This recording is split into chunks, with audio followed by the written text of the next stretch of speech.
Šiandien mes lankome ikimokyklinio ugdymo įstaigas, organizuodami čia smulkiųjų ūkinių gyvūnų parodą Augink, rūpinkis, mylėk.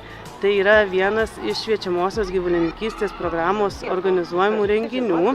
Mūsų tikslas yra supažindinti su gyvulininkystė iš arčiau, su maisto produktais, kuriuos mes galime gauti iš šios šakos ir žinoma akcentuoti tvarumą, nes nepaisant kokius amžius yra vaikų, jie vis tiek geba priimti informaciją, jeigu tu ją pateiki teisingai.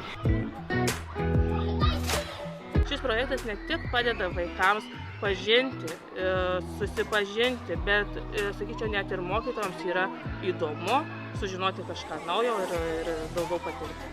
Vaikams patinka, įdomu, jie susipažįsta ne tik su pačiais gyvūnais, bet ir su kaip gyvūnai auginami, kas juos prižiūri, ūkininkų gyvenimas, kaip gaminamas maistas, kai kuris iš pieno, kokie maisto produktai. Man patinka Lusis. Man patinka Gustav.